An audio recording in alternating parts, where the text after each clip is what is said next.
Hi, we're here today because we are in support of Prostate Cancer Month, the month of September.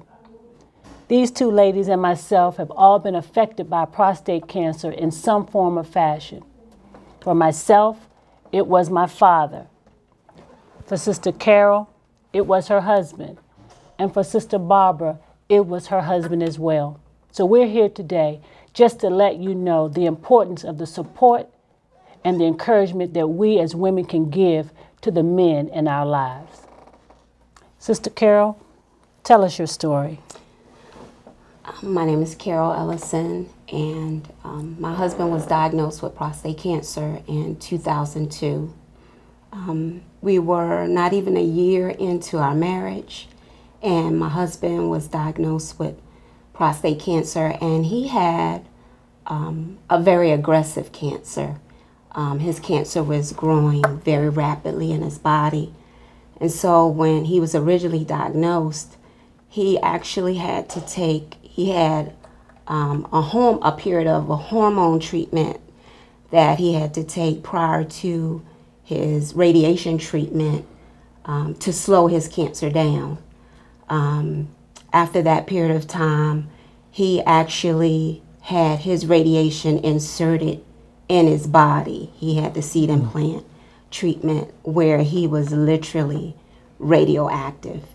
And being a caregiver, I actually had to go to his appointments to be instructed and to learn what to do in the event that certain things happen, like if his seeds he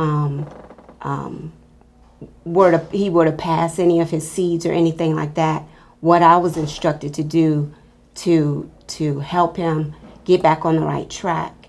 I believe that the support system that a man has in his life during this period of time is just as important as the treatment. I believe that men have, or physicians have, the license to practice medicine, but God is a healer. Amen. I believe that it's important for the support system and the person that's going through prostate cancer to have the right mindset. It's key, it's crucial, because you, as children of God, I believe that cancer is nothing to fear. For God has not given us the spirit of fear, but of power, love, and a sound mind. So during that period of time that my husband was having his treatment, and during his treatment, we couldn't hold each other, we couldn't hug each other. It helped us to not sweat the small stuff. It provoked us to value what was really important in life and to not take life for granted. So during that time that he went through the whole process, he went through it for about a year. The important thing that the takeaway from me being a support system for him was constant prayer.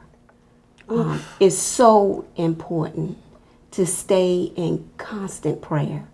And even after the whole experience, it's still, I still have a mode of prayer, because that was his first prognosis with cancer, and he's a 2-time cancer survivor.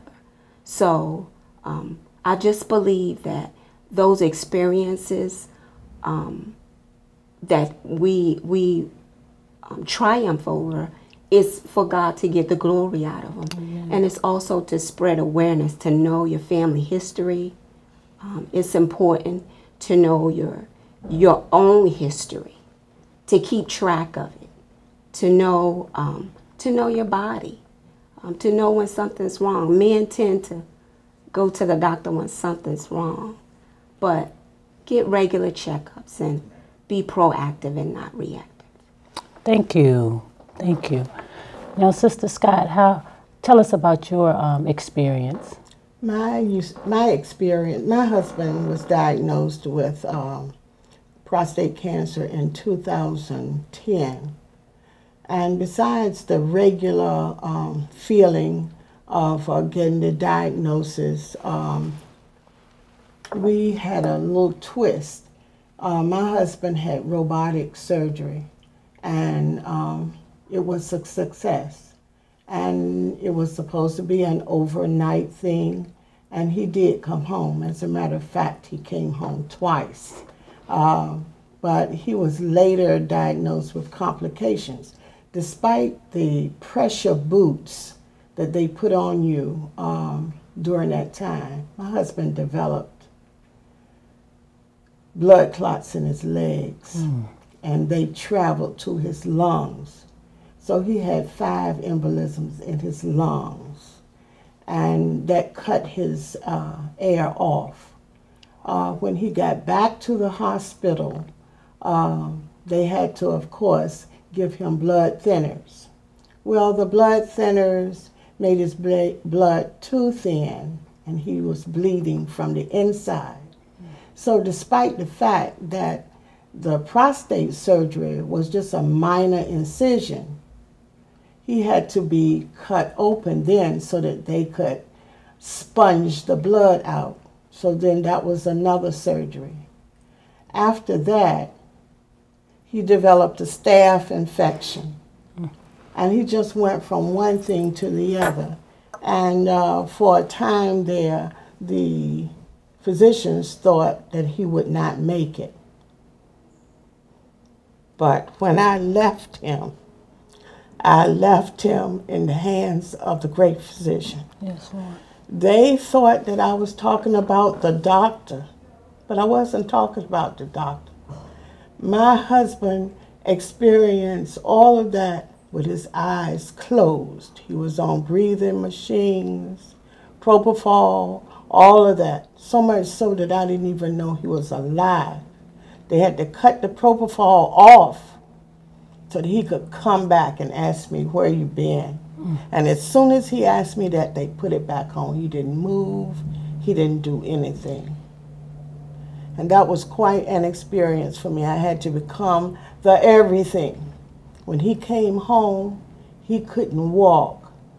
I took him to the net center, and I had to walk with him. He had a walker when he came home because he was in bed for so long. He stayed in bed for a month, still on breathing machines. He had to learn to breathe again, to get his breath back. It was a long, arduous journey. Just to say that everything isn't always black and white. But through it all, I think the Lord had us. We were new at Ivy. And for me, there was no going back. And then there was also the thought of, what do I do, because I need my spiritual family.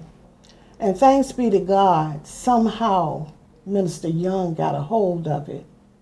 And she was my support, basically, while I supported him. And there was a time when Deacon Toms came. I cannot talk without welling up, because in his illness, the Lord dealt with me also. So we came out of it. He stayed in there a month. I remember Pastor praying and saying, we're going to have him home for Christmas. And sure enough, he came home about 3 days before Christmas. He went in on November the 11th and came out about 3 days before Christmas. And at that time, I was his caregiver. He couldn't eat. I had to give him the shots in his stomach. I just had to do everything for him. Staying up late at night because I was afraid he was going to lose his breath. And so I was watching him. But the Lord delivered us. And as a matter of fact, I think we are closer than we were when we went in. Another thing is that we knew that both of his parents died of some form of cancer. So he had cancer in his family. It's also good for the husband to give the wife permission to receive his medical information, because it's not so cut and dry once he gets to the hospital and he has complications. Mm-hmm. That should already be in place.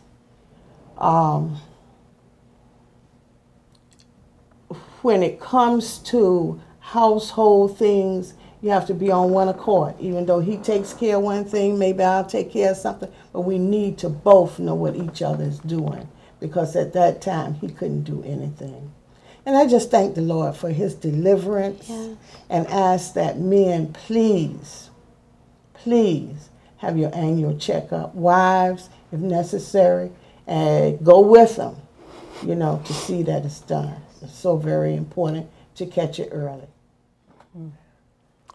Well, what we've learned here is that there are different circumstances for different people, and the outcome is not always what the medical doctor says, but we do know what the great physician will say, and that we also know that prayer helps. We know that a support team for when they're in the hospital, when they come home, the lifelong journey for continued doctor's appointments and checkups and family history. That's something that men just don't do, is talk about it. And I can talk from that side because I'm here because of my father, who is a 22-year cancer survivor. And even though he was a good communicator and that he went to the doctor often, just telling us about it to help him eat right, the vegetables that he needed to make sure his blood cells were correct, making sure we all became very health conscious of what we ate, and that we told the men and the women in our family to get checked. His brothers all needed to be checked. Some did get checked, others didn't. They did not make it. But thanks be to God, my father has. My brothers are now aware that it's a strong gene, that it's there, that they need to be checked. And because we as women love you men dearly, we want you to get checked. We're here beside you, along with you, to push you along the way. We don't want to nag. We just want you healthy. We want you around for our children, for our children's children, for your family. We love you. We can all say that. And we are just excited that the month of September, each and every one of you will be responsible enough to get checked. Thank you and be blessed.